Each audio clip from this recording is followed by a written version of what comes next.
What up, though? This is your boy Mike D, host of Wrestling from the 313. This is the 20th episode. We are 5 away from 25. Who would have ever thought we'd have made it this long, but we are still here. My guest is a young and up-and-coming wrestler from the UK. He's destined to do big things. And not only that, he's a co-host of a podcast called Into the Barricade, and he's part of the Mayhem Media team. Connor Clarkson, what up, though? And welcome to the 313. Thanks for having me, Mike. No problem. So I know it's late over there in the UK. Appreciate you staying up late and just chatting it up real quick. Nah, it's good. It's not even that late. It's only like 10:30. Oh, okay. Oh, that's cool. Yeah, I'm still up at 10. That's what's up. So real quick, you being a UK wrestler, young up and coming, when did you become a fan of pro wrestling, and who were some of your favorites growing up? I mean, I'm 20 now. I was born in 2004, so I started watching, I think it was like late 2008, 2009. So Okay. Literally pretty much the end of Ruthless Aggression towards the shift of PG. But I didn't start watching that. I started watching like the early Attitude Era stuff. So like Eddie Guerrero, Lita, Edge, all of those. And I pretty much just started watching that. And then since then, I've just carried on watching it.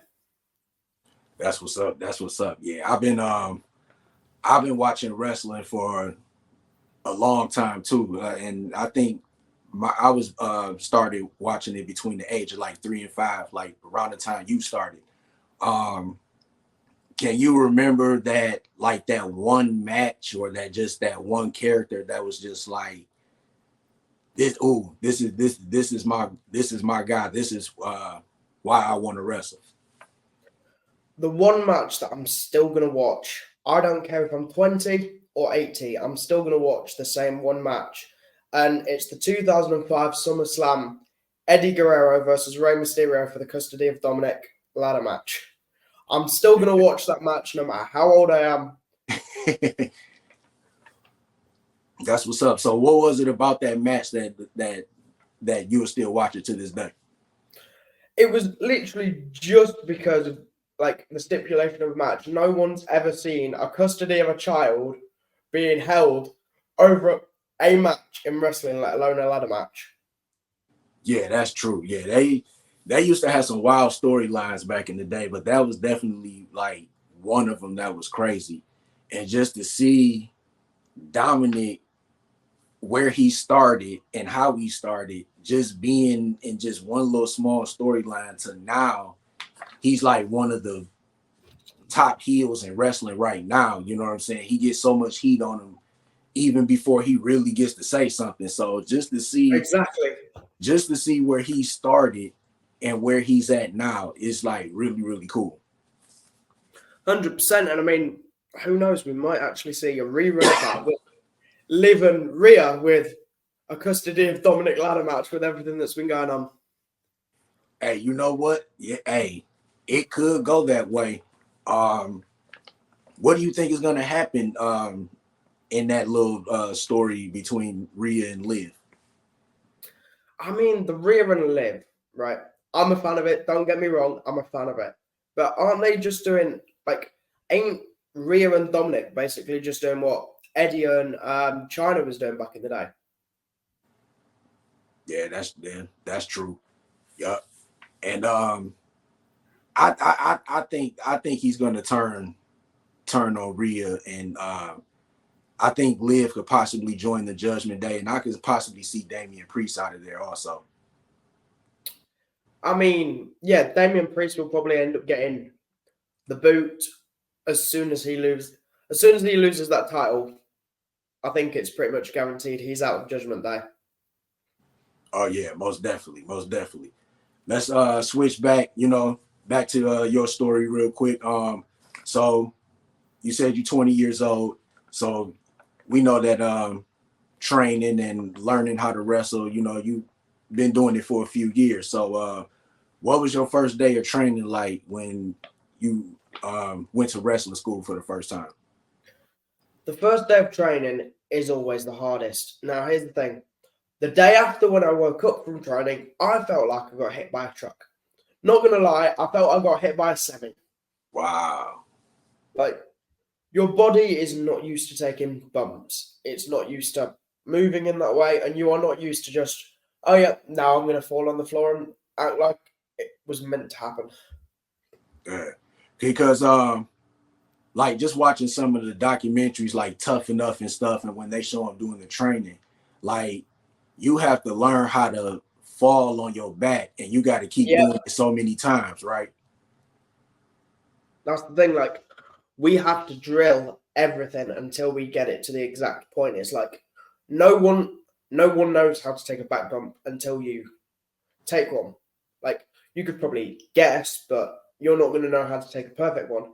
It's like everyone knows how to do a headlock. Everyone's put someone in a headlock in their life at some point. And it's like, yeah, useful, but it's like you've got to keep drilling it and practicing it before you can perfect it and be like, yeah, I can do a headlock without even thinking. Yeah. It takes a few attempts before you get it somewhat naturally. That's what's Definitely. up. That's what's up. So what was the name of the wrestling school that you went to? So the one that I started with, it's been a couple of years. Was Falling Star Wrestling was the one that I originally started with. Okay. That's and what's up. then moved on from them due to personal issues, and then started with another wrestling company that was, I'm going to probably butcher the name, but foryou Wrestling Club. Moved on, was there for about 6 months, a year. I was with Falling Star for like, 4 years, maybe 5 at a push. Well, technically it was 5, but do we count the year of COVID? Okay. And then moved on from them. Went to foryou for, I think it was about a year, close to. Got a really bad shoulder injury and then had to take like 8 months, just literally 8 months out of everything. I couldn't go to the gym. I couldn't train. I was basically just like, all the training stopped. I couldn't go to the gym. I couldn't train. And I was like, well, maybe I need to take a couple of months off and just see where I get back to once it's fixed. So I was like, okay, 8 months down the line, I'm back in the gym. These 8 months finished. I think it was May when I was officially cleared to train as normal. And then instead of going back to wrestling, which I'm still doing wrestling training, I'm just not with a wrestling club at the moment. But I've started doing a bit of jiu-jitsu now, just to mix it up a little bit. Okay, that's what's up. So how long you been doing the jiu-jitsu training, and have you got any belts or anything? At the minute, I'm on my second stripe on my white belt, because you've got to get 4 stripes on each belt before you can technically move up. But I've only been doing that for like 2 months. Oh, okay. Coming up to 3. So still starting out, but I'm not going to stop until I get that black belt. Hey, ain't nothing wrong with that. So like, are you gonna try to like you being a wrestler and doing jiu-jitsu training, are you gonna try to like incorporate the two, maybe like for wrestling, incorporate the jiu-jitsu training into wrestling? 100%. And I mean, this is the thing, like, just because you do wrestling or professional wrestling or whatever type of wrestling doesn't mean that you can't do another type of combat sport and mix the two into like a type of hybrid. Okay. Because if you mix multiple styles, you then get your own style of wrestling. That's true. So it kind of makes sense, and it's like, well, you can do this, but that's all you can do. And it's like, no, you take this from one sport, you take that from another sport, you put them together, and you just hope it works. Yeah. I mean, one wrestler that I can name that probably did something like that was Rob Van Dam. You know, he mixed because I don't know what type of martial arts training he did, but I know he was like real big into that. Yeah, and I mean, especially in the scenes now, you do get those competitors that have that extra background, and they're doing wrestling to build something else, whether they use the wrestling in MMA or they use MMA in wrestling. Like, the more training you do in a different variety of sections works better to have like a more rounded style. Okay. Whether it's just mixed martial arts, whether it is jiu-jitsu, whether it's wrestling, boxing, whatever. That's what's up. That's what's up. So let's reverse back real quick. So you said you've been training for wrestling for a few years. So you started probably around the age of like 16, 17? Started at 14, I think. Is it 14? Wait. Yeah, 14. Wow. And you were allowed to train at that age, train for professional wrestling at that age? Yeah, and I mean, here's the thing with training. Like, obviously, each age group, like the little kids and then the teenagers and the adults, are going to have like separate classes. Okay. So it's not like you're going to get a 6-year-old training with like a 40-year-old. Right. You're going to have like people of the same age, height, weight, and all of that stuff training with people of the similar age, height, and weight to then make the training fair. But then when it comes to matches, you've just got to. I don't think there's an age where you have to be to get your first match over here. I think it's just like when your promoter or your coach or whoever thinks you're at a level where, okay, you can do your match and you're at a level of maturity where you understand how it works and what you're doing. That's what's up. So just going back to your first match, like how did you feel, or what did you have, like butterflies, or what was that feeling? Oh yeah, for sure. I mean, my first match was a Royal Rumble, which is normally every new guy's first match, hands down, is probably normally a Royal Rumble or a tag match where they don't have to do that much. And like, I saw the crowd, but they technically didn't see me. And this is because it was the Christmas show and we had a theme of movie guys. Okay. So we had to dress up as different movie guys. And I had a really bad thing of not being able to sell anything and just like breaking character during a match. And I still kind of do, but it's part of the character to break. It's part of my character to break other people's characters. So it kind of works. But no, for the first match, I was a movie character and I had to, I was playing Spider-Man. So I had the face mask and everything so that people couldn't see when I was laughing and when I was no selling, because it was like, well, we can't see your face, so it works. That's what's up. The elimination, there was no selling in that. That was just shoot reactions, because I literally got picked up, thrown over the top rope, and catched by about, I think, like 10 of the guys. And wow. I landed wrong and my knee just went straight into a wooden floor, and I was like, I cannot sell that. That is legitimate pain. Ooh. And like, cause I always wondered about when they do that, when I see that on watching it on TV, like being thrown like that into so many guys like that, like that still hurts too, right? Because like, even if they all catch you, you still like hitting somebody's bone or muscle or something like that, right? Yeah, and I mean, you still get that. Even if you do it perfect, and there's no such thing as perfect when it comes to professional wrestling. Do you know what I mean? Like, you can say something's been done perfectly, but I guarantee it hasn't been done perfectly according to someone's opinion. But like, if you're gonna get thrown like that, you've just got to trust the people that are catching you and hope that you don't hit anything. But I suppose being thrown into 10 people is better than just landing straight on a wooden floor. Yeah. That's what's up. So I know you got a young wrestling career. How many promotions have you wrestled for down in the UK? I believe two. Hang Okay, on, wait. One was professional wrestling, and then there was two for just like wrestling competitions. okay, That wasn't actually professional wrestling. okay. That's what's up.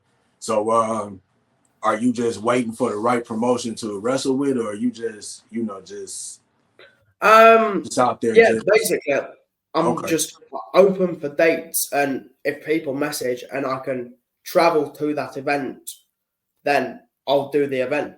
And here's the thing: I'm meant to be in the United States between September and October and November for a little holiday. okay.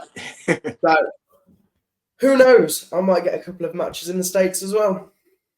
That's what's up. And that was just about to be my next question. If you had any plans to wrestle in the US, and you just said that you'll be there September, October, November, fall season. This will be your first time in the US, right? First time wrestling in the US. Second time actually going over there, Oh, taking the trip over there. Yeah. okay, cool, cool. So, you being wrestler in the UK, what is the UK scene like in as far as professional wrestling over there? I know the indie scene is pretty big. Yeah. I talked to Bam Page. I had him on my show a little while ago. He's the promoter for Off the Chain Wrestling, and it seemed like they're doing big things over there. And then he named a whole ton of promotions or whatever. So just from your standpoint, what is the independent scene like to you? The fans are crazy, as we've known from when WWE or AEW turn up to the UK. The fans are crazy. It's not just the fact that WWE and AEW have turned up, they are like that 24/7. You go to any show, they are still going to act like that. But it doesn't matter where you are, whether you're in the top of the country, the bottom of the country, you're in a corner, you're in a corner. It doesn't matter. Basically, it doesn't matter where you are in the country. There's probably I think like I think there's like 13, maybe 40 academies like across the country. There's probably even more. It's just obviously the well-known ones that I know about, and that's the thing. Like, there's always a promotion, literally in every town and every district. There's going to be at least one or two promotions that do the academy training, do the shows, do the seminars, and just somewhere to basically train and then eventually have a match. That's what's up. That's what's up. So, who are some of the dream matches that you would like to have as a professional? Being a professional wrestler, and it could be independent, it could be professional wrestlers. Like, who are some of the guys that if you had a chance to wrestle, who would you want to wrestle? I mean, the ones over in the States, I'd quite happily have a match with Will Ospreay. Okay, Britain versus Britain works that's quite what's well. up. That's what's up. I'd like to have one against Rey Mysterio because it's like Oh, same height, yeah, same height. So it's not like I'm having to jump 20 foot in the air just to reach someone's head because I'm only like 5'3", 5'4", so I don't want to be jumping 20 foot in the air just to put someone in a headlock. yeah. That's what's up. Hey, I don't know if you're a big fan of Mysterio. I've seen some of his old work from WCW, but if you Yeah, ever get a chance, man, Rey Mysterio was that guy. Like, some of the stuff that he used to do in WCW, just that whole cruiserweight division, you know what I'm saying? It was just 97 Halloween Havoc. Eddie Guerrero. Yep, Yup. Yeah, that was a classic. That was definitely a classic match right there. the back flip off the rope straight into the DDT. Yeah, most definitely. Then he had the little purple and black outfit on too. Yep, His outfits were always dope too. He always used to for sure. base it off of like TV characters or comic book characters and stuff like that. So it was like, I feel like he was more of a legend in WCW than he was in WWE, because I feel like he was already a star when he got there. They just he just had that WWE engine backing him up, and it just catapulted him to a champion or whatever. I think that if WCW would have survived and they would have had right people writing storylines and stuff like that, I think he could have been a champion over there. For sure. And I mean, that's the thing. If you come from one well-known company and then move on to another well-known company, surely someone's seen something about you and know how to book you. Yeah, most definitely. So you said any more professional wrestlers from the States that you would like to have a match with? Dream match? Dream matches. Joe Hendry from TNA. Yeah. Yeah, he got like the most catchiest theme song right now. Cause I used to see it on the internet, everybody talking about this Joe Hendry song. So I'm like, man, who is? And I heard it one time, and then I'm just in my car one day, and that's all I kept singing. And I was on Spotify, and I put it on Spotify. And when I seen him on NXT, I'm like, I see why people like him. He got a catchy character. He's good. He's cool. I've been there. I've been at the gym, and literally the only song that's played for like 25 minutes straight is Joe Hendry. I've been there, brother. I've been there. That's what's up. Any UK wrestlers you would like to have a dream match with? I mean, because I've only wrestled with one promotion. It's like, well, I could say half the guys from the old promotion, but the ones that I'd probably go for is just any wrestler up and down this country that holds a title. Hey, like real quick, how would you feel like when you get like that championship, when you get that first championship? How's that going? I'd be celebrating for like the next month. That's what's up. So another question, you being a UK wrestler, wrestling has a lot of history in the UK. Real quick, name your Mount Rushmore of UK wrestling. Is it going to make me sound like an ego if I have me at the top of the list? Man, whoever you want. If you feel like that you're going to be one of the greatest and you're going to be on that Mount Rushmore, put yourself, man. Ain't nothing wrong with that. So, obviously me. Okay. Because it's me. People know me. And of course, I'm going to say me. Because with me having a disability and all of that, I feel like I'm one of a kind because I've had to adapt it to my style so that it's like my own unique style. So just on that basis and the amount of stuff that I've had to go through with my legs and things, it's like, well, I've got to put myself on Mount Rushmore. But I'd definitely go with Jack Landers. If you haven't seen him, check him out. He recently wrestled a match, I believe it was in Japan. Okay. Like last week. So a British man on a plane to wrestle for a Japanese promotion. Fair play to him.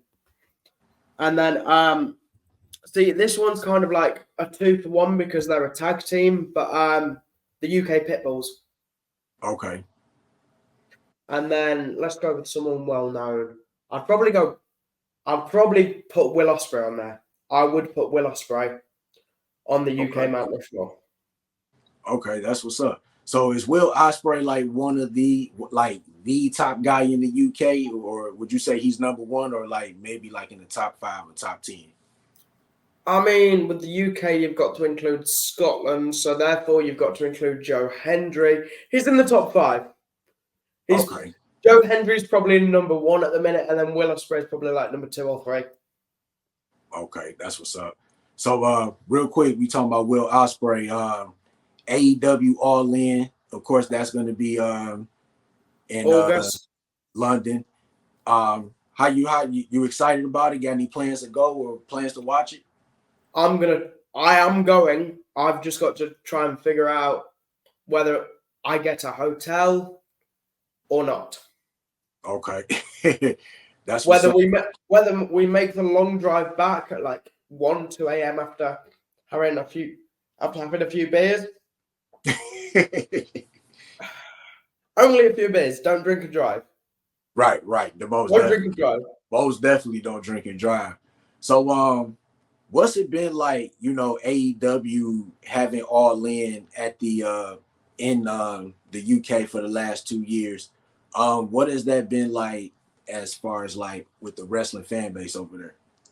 See, the way we saw it is we had 2 events back to back. We had Money in the Bank in July, because we had Money in the Bank, I think it was last year. Yeah. And then the month after that, we had All In. And that's the thing, because these are United States companies, but most of the fans are over this side of the water. It's like, well, we've got to give them something because we can't expect them to wait until 2 a.m. before the show starts. Yeah. That's what's up. So, because I think Will Ospreay he's supposed to be wrestling. Is he wrestling? Do they have a match for him yet? But shit, do they or do they not? You know what? I'm thinking of Swerve and Daniel Bryan. That's what it is. That Bryan Danielson. I think they got the match set for them, and the one girl Mariah May and Toni Storm. I know those 2 matches are set because they had won the Owen Hart tournament. I mean, whether they do Will Ospreay versus Chris Jericho Part 2, because that could be something. Yeah, that could be, or they could always go. Because I know tonight it's supposed to be the 250th Dynamite, so I know he's supposed to be wrestling MJF for the defending his title tonight. They could do that and always have a part 2 of their match. Exactly, yeah. That's the thing, because obviously it's happening in the States doesn't mean you can't do Part 2 in the UK. Yeah, that's definitely true. I think they should go that route because it's like I know MJF had just turned heel a couple weeks ago, and Will Ospreay is the top guy right now, and I think it'd be a way to kind of like put a little shine on Ospreay, but also kind of put some heat on MJF too. Yeah, I mean that makes sense though, because you're gonna have what, like 80,000 people plus, just screaming at the top of the lungs, something to do with MJF being a dick. Right. Right, most definitely. So like, do you think that AEW should keep All In the UK, or do you think eventually they should go to different venues or different cities? I mean, the big companies like New Japan, WWE, AEW, and TNA should have that one PLA that comes to the UK, because it was sold out. They had a record on tickets, record attendance, record on merch, record on just sound. So there's all these records that's being broke. It makes sense to have that one PLE or pay-per-view dedicated to the UK.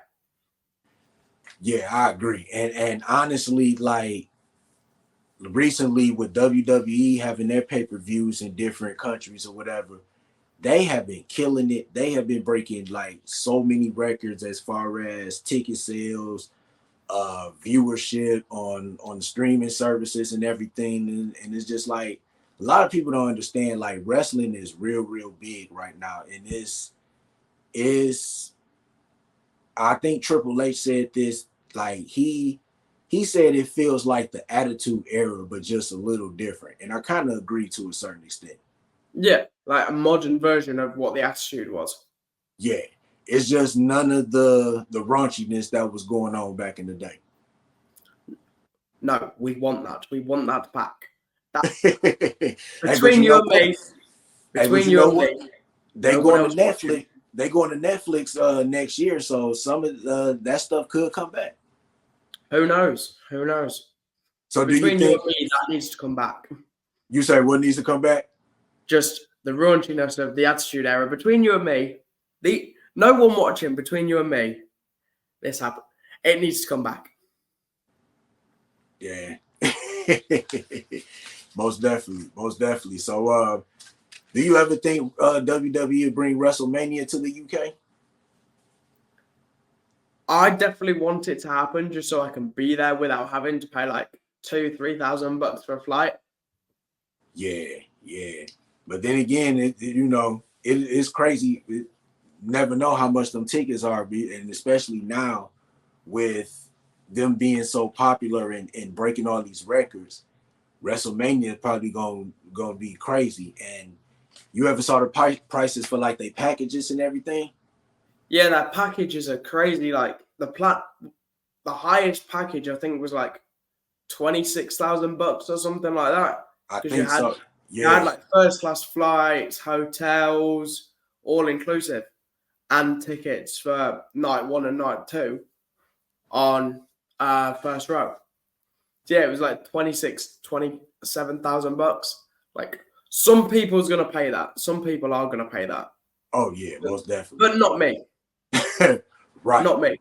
right. Most definitely. So real quick, let's step aside from wrestling, get a little bit into podcasting real quick. So you are part of Mayhem Media. Of course, Yes. JD, he has the podcast Mayhem Tainment. You guys got a podcast called Into the Barricade. Just talk about that song.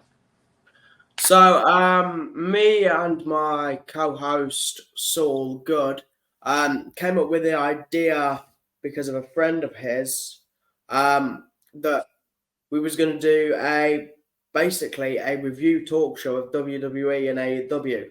So me and him now do an episode. We're gonna try and make it 2 weeks. It may go back down to a month, but we are gonna try and keep it every 2 weeks. And it's basically just me and him and a guest if we have one sorted out at the time. Okay. Just us talking shit about the week in wrestling. Right. Okay.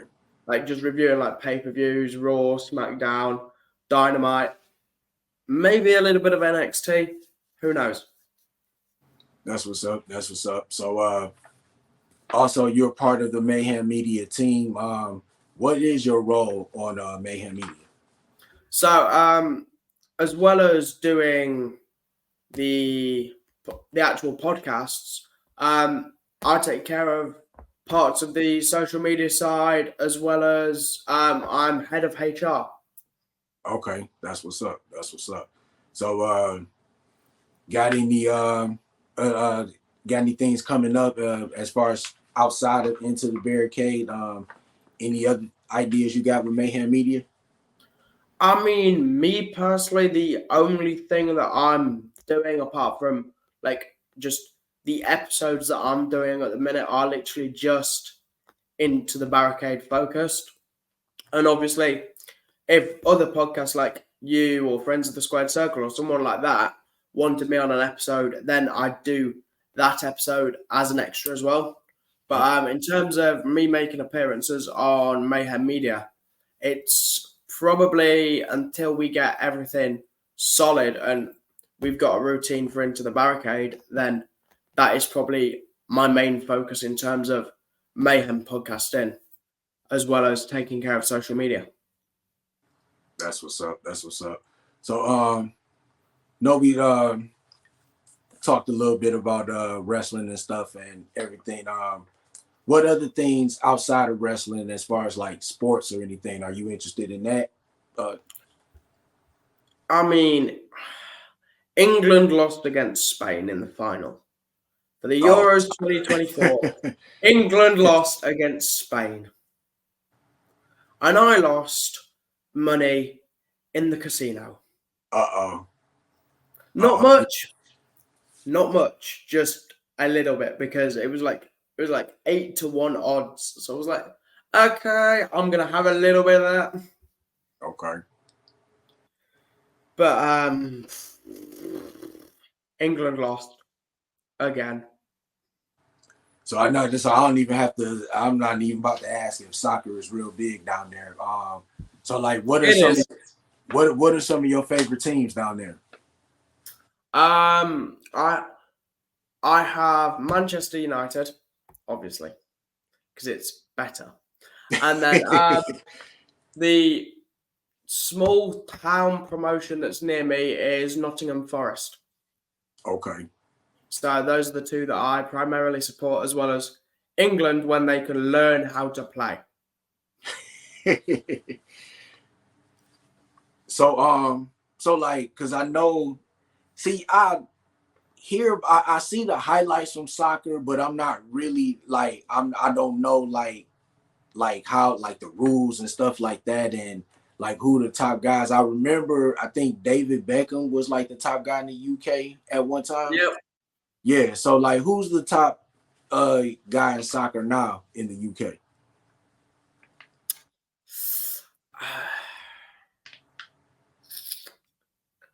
There's so many at that massive professional level that you can't just like pick one. It's like you couldn't even do, like, every team has probably got like 2 or 3, like, they're big guys. But it's definitely one that you can't just be like, yeah, so that's our big guy, that's who we use, type of thing. Okay. Okay. NFL football. I know the NFL comes to the UK a few times out of the year. What is that like when the NFL comes to the UK? I've never actually been to an NFL game when it's been over here, but the fans are crazy. That's They what's are up. crazy. That's what's up. You Soccer got fans, NFL fans, and wrestling fans are just crazy because hey, but you know what? most of I them agree. most of them have been waiting in line for way too long, and most of them are drunk. Hey, you know what? You said it. Soccer fans, wrestling fans, and football fans are, in my opinion, I think some of the best fans as far as like in sports and or slash sports entertainment, whatever you want to put wrestling in. But yeah, most definitely like I think that's where a lot of the chants come from. You know what I'm saying? Like a lot of the Yeah, chants you hear in the college football games or some of the NFL games or some of the soccer games, they all come from wrestling. So like it's just a big wrestling has a big impact everywhere, and it's just crazy to just see how it's evolved through the years. oh yeah, for sure. Like, who'd have thought that? Like, in 2023, 2024, we'd be having American pay-per-views over here. Like, we've had the house shows and the tours over here, but like, Yeah, who'd have thought we'd actually get a pay-per-view in the biggest stadium of the UK? yeah, that's true. And that just shows that the evolution that just how everything is just grown. And like even with UK wrestling, like what NXT did over there in the UK, and just like how they just built that brand around guys like Gunther, Ilya Dragunov, Pete Dunne. The list goes on of great wrestlers that they had over there, and just they had a real good momentum. And when the pandemic happened, it messed up a lot for NXT, especially NXT UK. Yeah, when that got discontinued, it was like, so what do we go and watch now?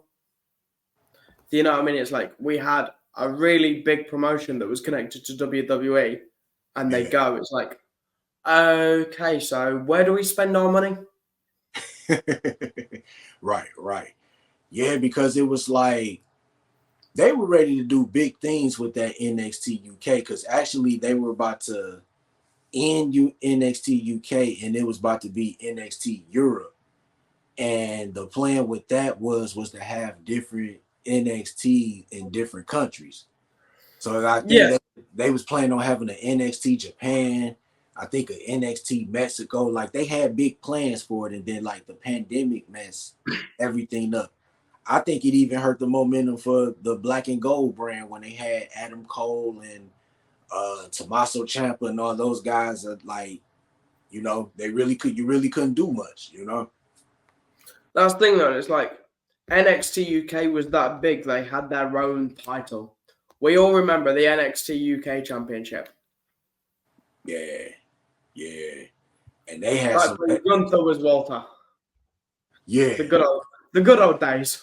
yeah, yeah. So you brought up Gunther. What do you think he's gonna do at SummerSlam? You think he's leaving SummerSlam with the belt? If Judgment Day are ringside, no. If they're not allowed at ringside, yes. That's pretty much as straight as you can get. That's 100% straight up, right, right there. It just all depends whether Rhea Ripley's trying to separate Liv Morgan and Dominic at the same time. Yeah, I agree. Real quick, another question. So the whole Money in the Bank thing, we saw Drew McIntyre win the men's Money in the Bank. Do you think that him winning the money, winning it, and then cashing it in and losing it, do you think it was a waste? Did you think he needed it? Shouldn't have happened. He should have gone for Cody. Either that, or if Logan Paul was there, go for Logan Paul. Yeah, because I really think that he didn't need to win that match. I didn't even think he needed to be in it, really. But I don't know. I think when CM Punk is healthy, I think they're gonna have a good storyline. I think they're gonna have some good matches, and then just the whole thing with Seth Rollins, CM Punk costing Seth Rollins the match also. So it's like those three elements right there, how they're gonna put that together. So it's gonna be interesting, but I think it all depends on when CM Punk is cleared to get back in the ring. If CM Punk's cleared, guaranteed triple threat. If he's not, then it's just going to be McIntyre and Seth. Yeah, I definitely agree. Connor, I appreciate you coming to the show. Real quick before we get up out of here, you want to do any shout outs, any plugs or anything? We've obviously got Mayhem Media, which have just released a new Into the Barricade line of clothing, as well as the one and only Connor Clarkson line of clothing. So definitely check that out, as well as the Mayhem Media brand. But let's just go and do the outro, shall we? Ladies and gentlemen, my name is Connor Clarkson, and I am the underestimated underdog. Hang on. No. Scratch that. I am the diabolical devil. I was once unthinkable. I am now undeniable. And I will soon be uncomparable. Now you know me as a man who takes thoughts and dreams and turns them into reality. I take next level to the next level. Ladies and gentlemen and creatures in between, my name is Connor Clarkson, and there is only one. Hey man, get this man a contract, get to the performance center or something. That was up. That was good, man. You know what I'm saying? Like, appreciate it. Keep it up, man. Just keep it up. Keep working on your craft, man. And just keep your mind focused, stay positive, man. stay healthy, and hey, the sky's the limit for you, man. You know, good luck with everything in your wrestling career, everything with Mayhem Media, whatever you got going on, man. Appreciate you coming on the show. Appreciate it. No problem. We are about to get up out of here. This is your boy Mike D. Make sure you follow me on Facebook, Twitter, Instagram, TikTok, but most importantly, make sure you go to YouTube. Make sure you subscribe, like, comment, whatever.